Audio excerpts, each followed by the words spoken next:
What's going on, guys? And it's Nirav from UK Mobile Review, and in front of us is the Sony Xperia Z1 Compact. We're going to give you a quick run through on Sony's changes to the Android user interface.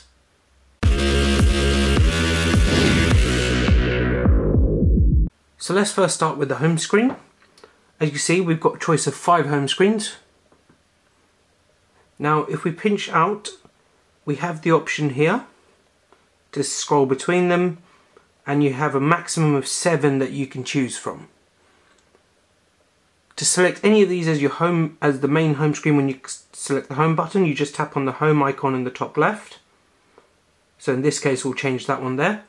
And now when we go to it, you'll see it's like that there.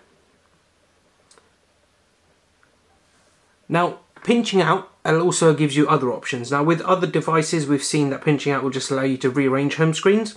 But with Sony, what they've decided to do is add the widgets, apps, wallpapers and themes options all directly from pinching out, which is available from any home screen.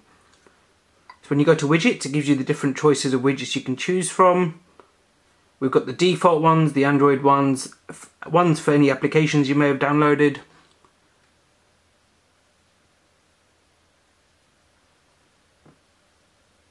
and Sony's own ones. Press back, you now got the shortcut of a different apps. If you want to put an app on the home screen, it's just quick and easy to do so from there. And if we drag one app onto there,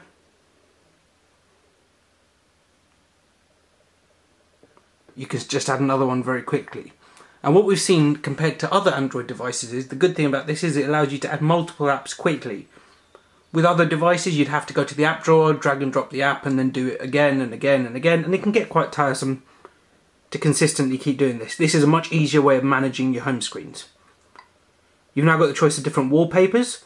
So you've got live wallpapers or your static ones. So in this case we can choose this, which is a static one. Instantly brightens it up. Or you've got a red one, which is very nice, and this is more of a live wallpaper as well.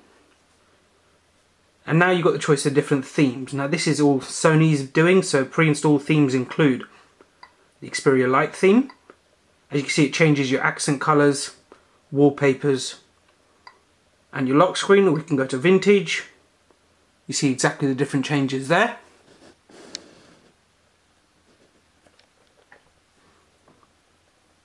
And we've changed it to the Xperia Light, but if we now change it to heat, which is a lovely red theme, you can see it all goes nice and red. You can see it goes nice and red, and this is really nice to be able to choose different theme options very quickly. So that's the home screen. Let's now go into settings. So first in the notification menu here, you've got the choice of 5 shortcuts, and you can see it's all now red with because of the theme we chose. And in the settings here, you've got different options. So data usage is all built into the Android OS. And all of these options. Xperia connectivity, this allows you to change the different settings, i.e. wirelessly playing content to other devices, mirroring your Xperia smartphone on your screen, connecting a DualShock 3 wireless controller, and again USB connectivity and Windows tethering.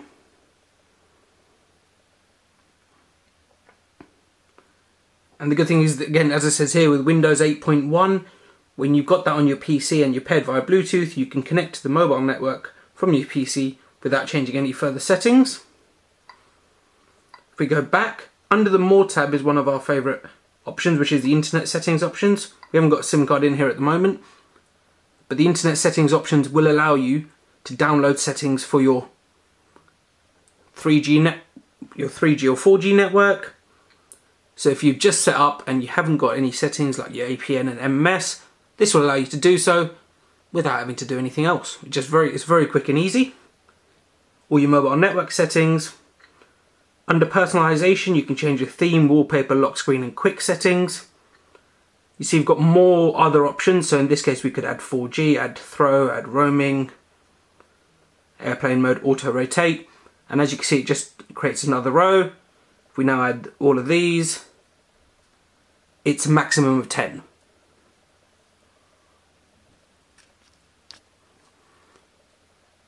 If we now try and add more, you see it says maximum number, and we have a maximum number of 10 to choose from. we have a maximum number of 10 to choose from. So that's the different personalization options. So you've got your call settings, sound, display. This is all the normal. We'll go into display very quickly. Turn on X Reality, which allows you to, it's the enhance the quality of image and videos. Turn on glove mode, which allows you to use the screen whilst wearing gloves. You've got choices for the white balance. You can adjust the white balance here. Add a tint if you'd like.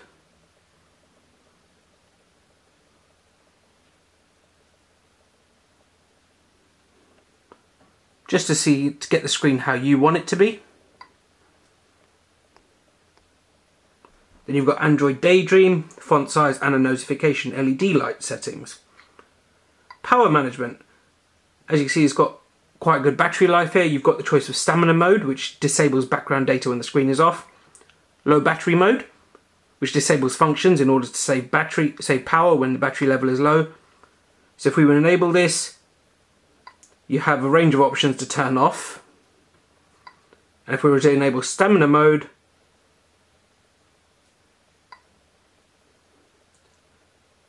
and stamina mode allows you to add the applications that you want to run whilst your phone is in standby, meaning you can customize it and configure it just how you want it to be. Location-based Wi-Fi means Wi-Fi activated automatically when in range of a saved Wi-Fi network. You can enable this, but this will basically mean you have your GPS on looking for that network example. And then the queue background data, save battery by sending background data at set intervals. This means it's not constantly streaming, it's set per interval. Status bar information, would you like to enable the percentage, which we've done so. And now look at battery usage, and you can see you have different options. I mean, this is on standby mode and it's done quite well. 3 days, 19 hours, so coming up to 4 days, and it's on 58% standby. If we now go back, you have different options for accounts and the lovely auto sync option, which we like. Add an account.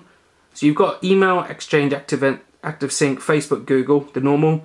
Xperia with Facebook, Xperia with Flickr, and Xperia with Twitter allows you to hook these into your different parts of the phone, such as your gallery, your phone book, and the Sony Entertainment Network.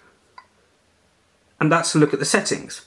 So now if we go into your gallery, which is under album, it's organized by pictures and by month, or you've got different albums. So you've got camera albums, internal memory, maps, globe, faces, Facebook, Picasa and Flickr, as we said earlier. So your movies, you've got the choice of movies you've installed on the device, or watch the latest films with Video Unlimited. And then Sony Select allows you to download different things. You've got different recommended applications. Sony Select is Sony's, just a link to all of the applications that Sony recommends to download for your device, split by categories, different themes, games, health and fitness, camera apps and imaging, kids and education, business and productivity, entertainment. And then it also comes with McAfee mobile security and a diagnostics tool. The diagnostics tools allows you to test the device for different aspects. So the camera, front camera, flash, connection, charging. You can also see as we press things on the screen here, you can test all the different buttons. It's really quite handy to see what the problem is on your device. The device facts tells you the different devices on your, different facts about your device. So a good thing is the drop calls if you have any, system restarts. Makes it very easy to find out exactly what's wrong with your device, and then you've got your test results.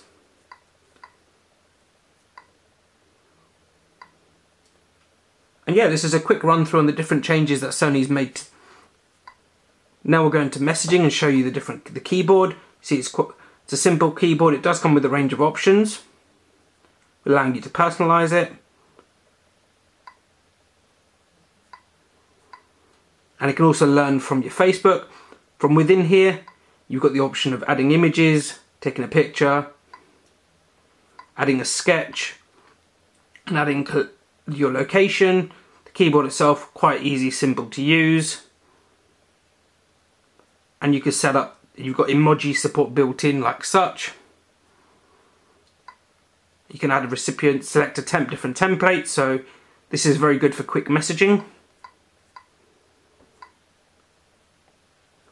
And then the last thing we want to show you is Sony's small applications. So, the multitasking option. To multitask, you go like such, and you've got a list of applications you've got running open. You swipe them by shutting down like such. But you've also got short applications, which we saw on other Sony devices such as the Z1 Compact and Z2. So in this case, we can just drag and drop the calculator. And now we have a small calculator ready to go. And no matter where we go on the phone, it's still there. And you can just tap on it to close it, like such. And that's a quick run through of the different settings and UI customizations that Sony has made. Please like, comment and subscribe. Let us know what you think of the Z1 Compact and our video in the comments below. And I'll see you in the next video.